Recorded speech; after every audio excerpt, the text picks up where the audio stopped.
Basic study के YouTube channel में आपका बहुत बहुत स्वागत है। आज की इस वीडियो में हम लोग इन दोनों समीकरणों को प्रतिस्थापन विधि से हल करना सीखेंगे। हल करने का मतलब होता है कि x और y का मान निकालना होता है। देखिए हम लोग क्या करेंगे, प्रतिस्थापन विधि के प्रोसेस को समझेंगे। यदि आपको इसके अलावा कोई और समीकरण मिले तो आप आसानी से हल कर पाओगे। तो चलिए वीडियो को शुरू करते हैं। तो देखिए हमें प्रतिस्थापन विधि से हल करना है, तो हम सबसे पहले समझेंगे कि ये प्रतिस्थापन का मतलब क्या होता है। प्रतिस्थापन का अर्थ होता है किसी एक चीज़ को वहाँ से हटाकर किसी दूसरे चीज़ को वहाँ पे रख देना। जैसे मान के चलिए ये कलम यहाँ पहले से है, तो इस कलम को यहाँ से हटाकर इस कलम के स्थान पर हम दूसरा कोई कलम रख दिए, तो दूसरा कलम जो रखे ना, इसी को हम लोग प्रतिस्थापन बोलेंगे। तो प्रतिस्थापन विधि में भी यहाँ पे वही होता है। इसमें हम क्या करते हैं, इसको तो पहला को समीकरण 1 मानते हैं और दूसरा समीकरण को 2 मानेंगे। देखिए इस विधि में क्या होता है इसको समझिए।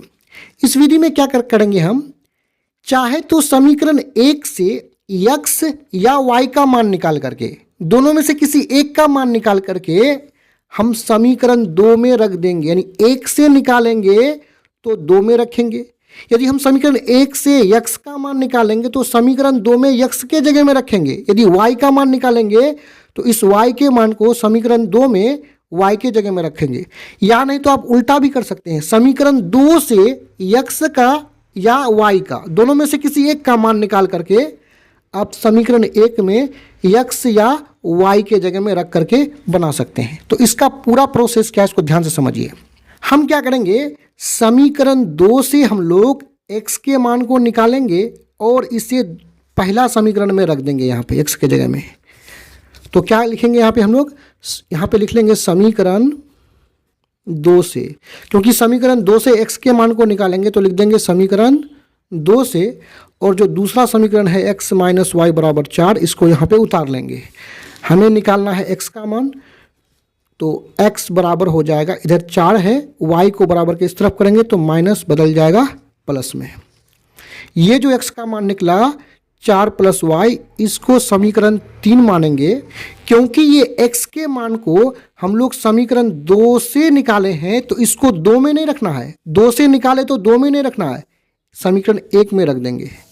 तो उसी बात को यहाँ पे लिख लेंगे कि x का मान समीकरण 1 में रखने पर, समीकरण 1 क्या है उसको उतार लेंगे, x प्लस वाई बराबर 14। समीकरण 1 है x प्लस वाई बराबर 14। आगे बढ़ाएंगे, यहाँ पे देखिए यहाँ पे x है तो x के जगह में x का मान रखेंगे। तो समीकरण 3 में x का मान कितना है, 4 प्लस वाई, तो x ना लिख करके इसका मान लिख लेंगे 4 प्लस वाई। ये तो हुआ x का मान यहाँ से, उसके बाद क्या है प्लस, उसके बाद y को लिख लेंगे बराबर में क्या है 14। चलिए इसको आगे बढ़ाते हैं। 4 y प्लस वाई हो जाएगा 2y बराबर में है 14।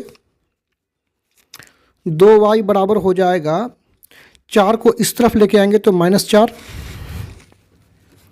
2y बराबर यहाँ घटेगा 10। y बराबर देखिए 2 गुना के रूप में, इधर आएगा तो भाग लग जाएगा, 2 1 कम 2, 5 दूने 10, यानी y का मान कितना प्राप्त हुआ है 5। अब इस y के मान को हम लोग समीकरण 3 में रख देंगे। देखिए यहाँ जो समीकरण 3 है ना, इसमें रख देंगे। तो उसी बात को पहले लिख लेंगे कि y का मान समीकरण 3 में रखने पर, आप 1 या 2 में भी रख सकते हैं, लेकिन उसमें थोड़ा प्रोसेस लंबा हो जाएगा। समीकरण 3 आसान रहेगा। तो समीकरण 3 क्या है, x बराबर 4 प्लस वाई। समीकरण 3 को उतार लेंगे, x बराबर 4 प्लस वाई, और 4 प्लस वाई का मान कितना निकला है 5। यहाँ जोड़ेंगे, 4 प्लस 5 हो जाएगा कितना 9, और अंत में दोनों मानों को लिख लेंगे। समीकरण हल हो चुका है, x बराबर 9 और y बराबर 5। यही हो जाएगा आंसर। वीडियो देखने के लिए आपका बहुत बहुत धन्यवाद।